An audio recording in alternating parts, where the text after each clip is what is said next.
नमस्कार, metro news Faridabad में आपका स्वागत है। मैं हूं आपके साथ पराग गुप्ता। फरीदाबाद में उप मुख्यमंत्री दुष्यंत चौटाला ने धन्यवाद यात्रा का आयोजन किया। ये प्राइवेट सेक्टर में 75% युवाओं को नौकरियां उपलब्ध करवाने को लेकर धन्यवाद यात्रा है। जेजेपी के घोषणा पत्र के अनुसार हरियाणा में 75% युवाओं को प्राइवेट सेक्टर में नौकरियां दिए जाने की घोषणा के समर्थन में जेजेपी के युवा जिला अध्यक्ष नलिन हुड्डा के नेतृत्व में ओल्ड फरीदाबाद में सैकड़ों युवाओं ने धन्यवाद यात्रा निकालते हुए अपनी खुशी का इजहार किया।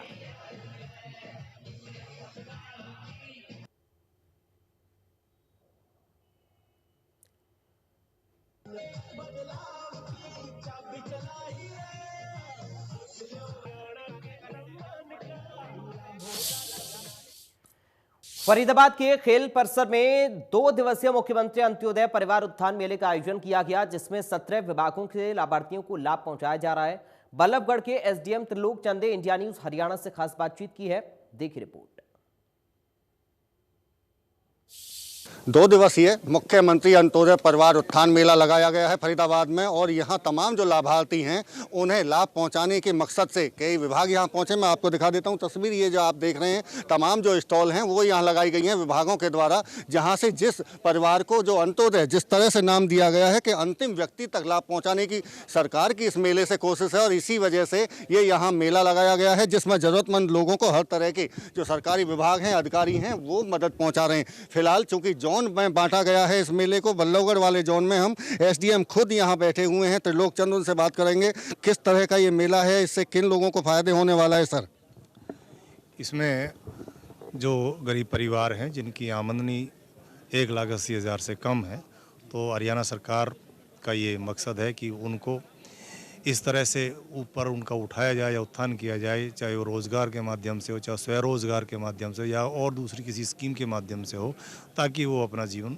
यापन अच्छी तरह से कर सकें। तो ये आइडेंटिफाई कैसे होगा सर कि 1,80,000 से नीचे उसके परिवार की इनकम है, या केवल या जिनकी इनकम इतनी है उन्हीं को लाभ पहुँचा सकते हैं या किसी और को भी? ये पहले जो फैमिली आईडीज़ बनाई गई उनमें उन्होंने अपनी बाकायदा इनकम बताई गई थी। उसके पश्चात इनकम वेरिफिकेशन का काम भी चला है, जो हमारे यहाँ पे भी हुआ था और हमने किया भी है।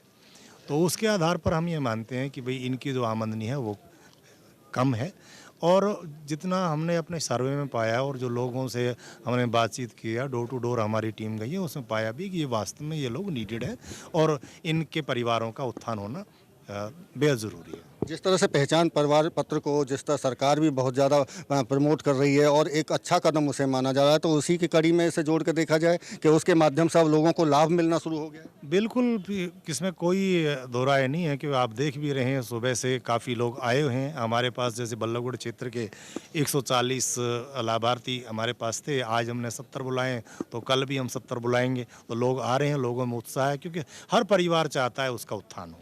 लेकिन जिस तरह से आप जिक्र कर रहे हैं उत्थान की, तो एक इससे मेला, जिस तरह से मेला जब नाम दिया जाता है तो लगता है ऐसा कि रोजगार भी होगा इसमें कोई लोगों के लिए, तो क्या रोजगार के कोई माध्यम बन रहे हैं, आप किसी को रोजगार दिलवा पा रहे हैं? बिल्कुल, हमारे पास जो भी प्रार्थी आते हैं हम सबसे पहले ये पूछते हैं आप करते क्या हैं। मान लीजिए कोई बुजुर्ग है, उसकी पेंशन नहीं है, तो पेंशन भी बनवाते हैं, और फिर पूछते हैं परिवार में, उनके परिवार में कोई और भी व्यक्ति है जो काम करने के इच्छुक है, काम कर सकते हैं, कोई भी अपना काम खोल सकते हैं, चाहे वो दुकान खोल सकते हैं, चाहे मछली पालन का काम कर सकते हैं, क्योंकि हमारे पास 17 विभाग यहाँ पे मौजूद हैं, उन सभी की अपनी अपनी स्कीम्स हैं। हमारे पास जब आते हैं तो हम उनको पहले स्टडी करते हैं और फिर देखते हैं किस स्कीम में कवर होते हैं, और फिर उन डिपार्टमेंटों के पास हमारे कार्यालय से यहाँ से एक लड़का उनके साथ जाता है, ताकि वहाँ पे जाए और विभाग के साथ बातचीत करे और फिर उनका काम वहाँ पे करवाए। बिल्कुल, देखिए हमारे साथ में यहाँ लाभार्थी जो पहुँचे हैं उनसे भी बात करेंगे। आप किस लिए पहुँचे हैं?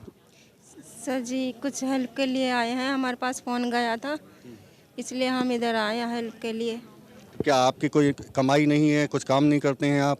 किस तरह से फ़ोन गया था, क्या बोला था आपसे? कि जी अपनी पूरी फैमिली की आईडी लेके आना, आप अपने डॉक्यूमेंट्स लेके आना, इधर बुलाया गया था फ़ोन करके। तो ये आप ये कह रहे हैं कि खुद सरकारी विभागों की तरफ से या सरकार की तरफ से आपको खुद बुलाया गया? हाँ हाँ जी, हाँ। तो आपकी क्या मदद की जा रही है? सर जी अभी लोन के लिए बोल रहे हैं, देने के लिए। लोन दिलवाएंगे आप? हाँ हाँ। और इसके अलावा और भी कोई लाभ मिल रहा है आपको? सर जी कोशिश तो खूब हो रही है, करेंगे। आप पेंशन के लिए भी अभी जिक्र कर रहे थे, क्या कोई पेंशन पेंसिल भी बंधवा दिया हमारी, बोले खाते में आ जाएगी। अब तक नहीं थी आपकी पेंशन? नहीं, अभी नहीं थी। पहले प्रयास किया था आपने पेंशन के लिए? नहीं, पहले नहीं किया था, अब क्या है तो अब बन रही है। तो क्या एक दिन पेंशन में तो बहुत लंबा टाइम लगता है बनने में, क्या आज एक दिन में ही बन गई आज? नहीं, काफ़ी टाइम से डोल लेते, कागज भी जमा करे थे, तो आज बुलाया था फ़ोन करके, तो आज हो रहा है काम। बिल्कुल, देखिए सरकार की तरफ से जिस तरह से मेले का इसका आयोजन किया गया है, कहीं ना कहीं लाभार्थियों को डायरेक्ट लाभ पहुंचाने के लिए लोगों को खुद फ़ोन कर कर इस मेले में बुलाया जा रहा है और जिसकी जो समस्या है उसको निपटान यहाँ मेले में किया जा रहा है। इसके साथ साथ में चाहे पेंशन की बात हो, चाहे स्वय रोजगार की बात हो, चाहे बैंक से लोन दिलाने की, ये तमाम तरह के ऐसे 17 विभागों को यहाँ बुलाया गया है जो डायरेक्ट फ़ायदा लोगों को पहुँचा रहे हैं। फरीदाबाद से देवेंद्र कौशिक, इंडिया न्यूज़। फरीदाबाद में मुख्यमंत्री अंत्योदय परिवार उत्थान मेला लगाया गया, जिसमें कैबिनेट मंत्री मूलचंद शर्मा ने शिरकत की। मेले में फरीदाबाद विधायक नरेंद्र गुप्ता, सीमा त्रिखार, राजेश नागर, नैनपाल रावत और नीरज शर्मा भी शामिल हुए। इसके अलावा जिला उपायुक्त समेत तमाम अधिकारी मौजूद रहे। मेले में मौके पर ही लोगों की समस्याएं दूर की गई।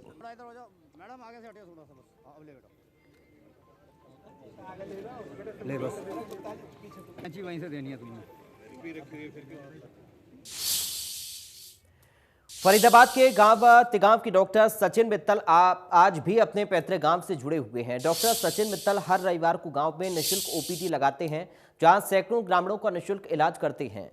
सर्जन डॉक्टर सचिन मित्तल का ये कहना है कि वे गांव में ही पले बढ़े हैं और उनकी पढ़ाई लिखाई भी यहीं पर हुई है। इसलिए बेशक वे बड़े अस्पताल में काम कर रहे हैं, लेकिन उन्हें ग्रामीणों की इलाज करना अच्छा लगता है। हैदराबाद में एसएसबी हॉस्पिटल, जो कि पहले क्यूआरजी सेंट्रल था, उसमें मैं as a senior consultant and unit head laparoscopic and paediatric surgery में कार्य करता हूं। और मेरा मेनली जो कार्य है ऑपरेशन से रिलेटेड है, जिसमें मैं दूरबीन के सभी प्रकार के पेट के ऑपरेशन करता हूं और एडवांस सर्जरीज जैसे पीडियाट्रिक सर्जरी और अदर जनरल सर्जरीज, जो एडवांस कैंसर सर्जरीज, वो सब करता हूँ।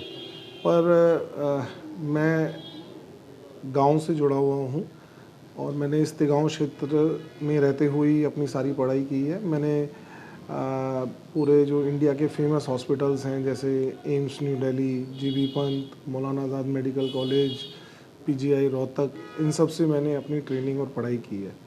तो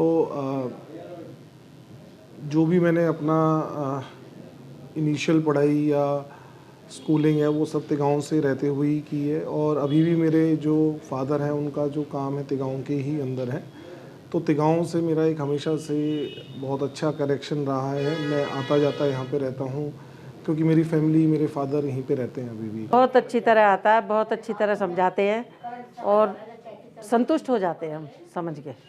तो हमें लगा कि भाई ठीक है, बहुत बढ़िया, बहुत अच्छा लगा। मुझे पहले से काफ़ी रिलीफ मिला मुझे। और जो है अभी मैं थोड़ी सी मेरे को प्रॉब्लम है, तो मैं इसलिए आई, मैं थोड़ा और पूछने के लिए। जो मुझे पहले से काफ़ी बेटर लगा ये। दिल्ली एनसीआर में हवा जहरीली होने की वजह से लोगों को परेशानी हो रही है। आखिर क्या वजह है बढ़ते पोल्यूशन की और इससे होने वाली बीमारियों से कैसे बचा जा सकता है, इसको लेकर इंडिया न्यूज से खास बातचीत की देश के जाने माने कार्डियोलॉजिस्ट डॉक्टर एस बंसल ने। देखी रिपोर्ट।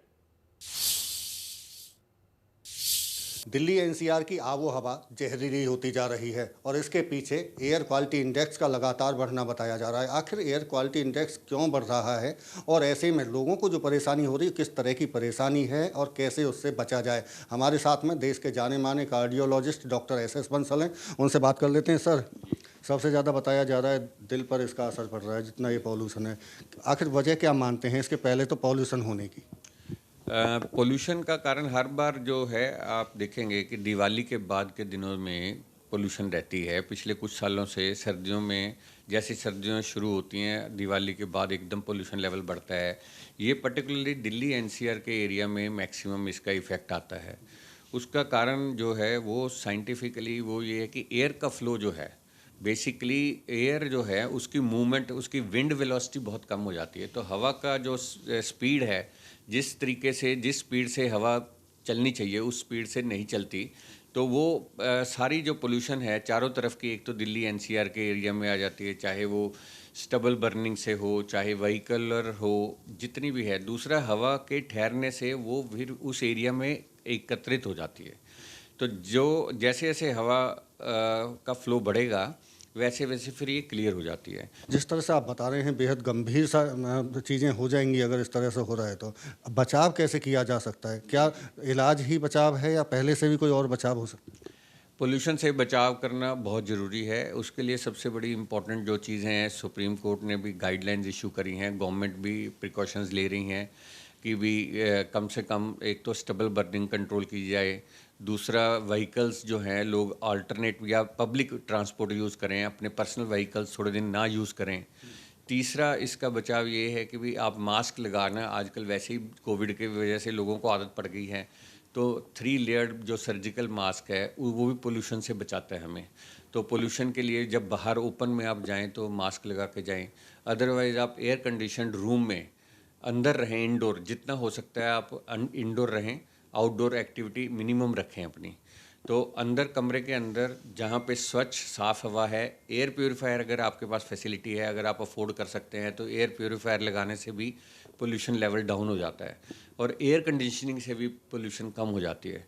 तो अगर आप इंडोर रहें तो बहुत अच्छा है, अगर आउटडोर जाना पड़े तो मास्क लगा के जाएं, ये प्रिकॉशन ले सकते हैं। सैर करना अवॉइड करें, पोल्यूटेड एयर में मॉर्निंग वॉक करना या एक्सरसाइज करना बहुत ही हार्मफुल है, तो वो बिल्कुल अवॉइड करना चाहिए। डॉक्टर साहब, एक आखिरी सवाल आपसे है, चूँकि मुख्यमंत्री मनोहर लाल ने आपको FMDA का सलाहकार सदस्य नियुक्त किया गया है और वो FMDA की तरफ से फरीदाबाद में काम होने भी शुरू हो गए, ऐसे में बढ़ते पॉल्यूशन को लेकर क्या कोई सलाह आपकी तरफ से दी गई है या दी जाने वाली है?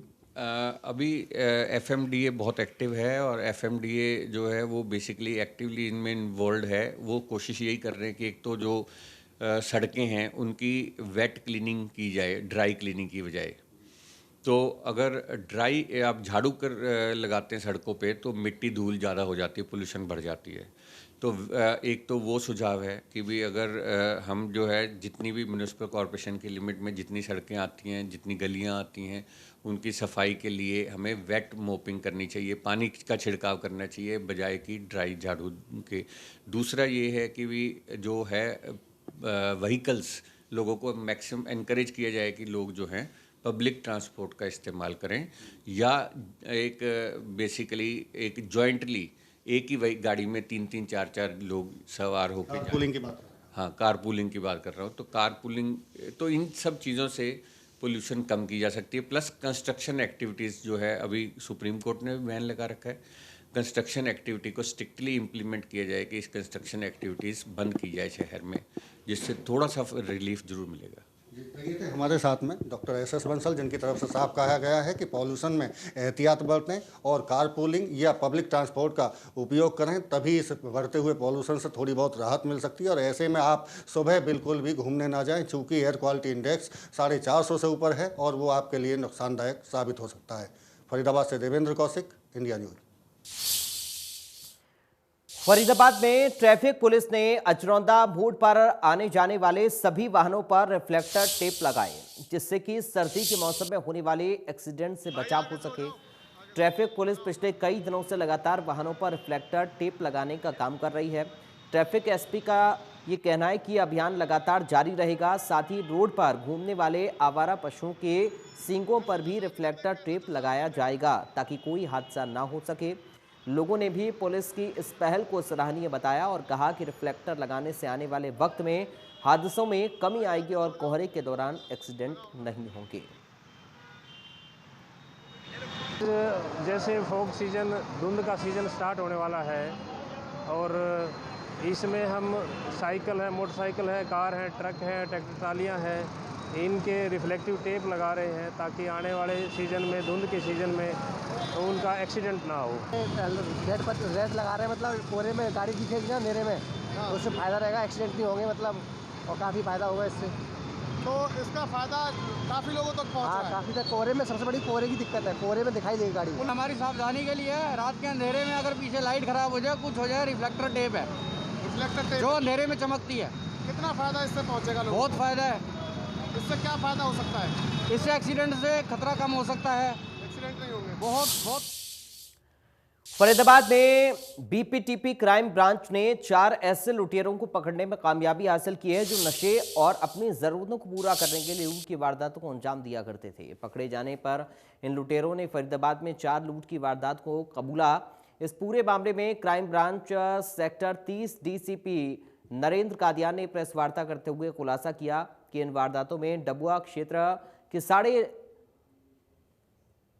इन लोगों ने लूट और पाली क्रशर जोन में 1,27,000 की लूट भी की है।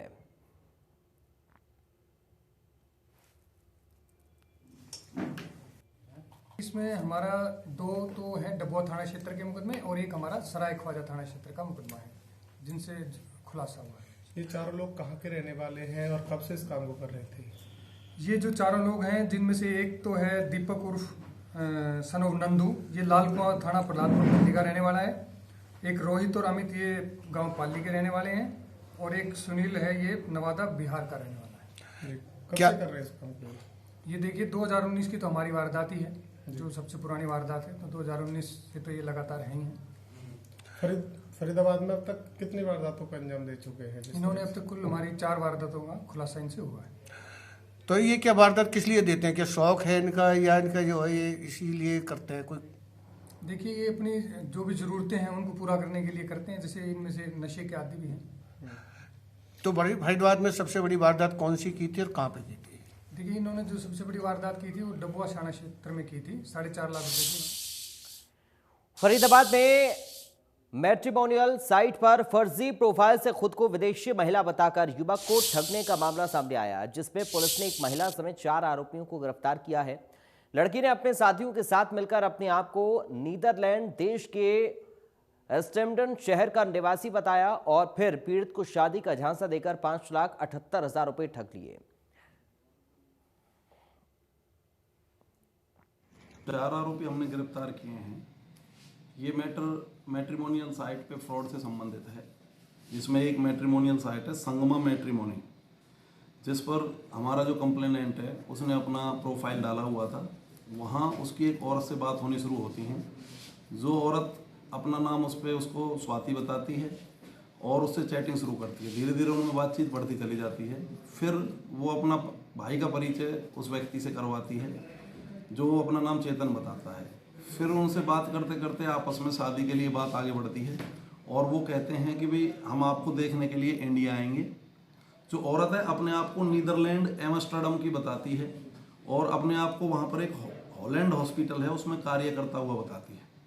उसके बाद वो एक डेट तय करते हैं इंडिया आने के लिए। जिस दिन वो इंडिया आते हैं उस दिन जो व्यक्ति हमारा कंप्लेनेंट है उसके पास इमिग्रेशन डिपार्टमेंट एयरपोर्ट से फ़ोन आता है कि बोल भाई ये जो 2 व्यक्ति आपसे मिलने के लिए आ रहे थे ये एयरपोर्ट पर डिटेन किए गए हैं, क्योंकि इन लोगों के पास एक ऐसा सामान है जिसकी कीमत 88 लाख रुपए है और इनका टैक्स इन्होंने पे नहीं किया है। जो इसका टैक्स पे करने के लिए हम आपको अकाउंट नंबर दे रहे हैं, अगर आप इनका पे कर देते हैं तो ये छूट जाएंगे, अन्यथा इनको जेल जाना पड़ेगा।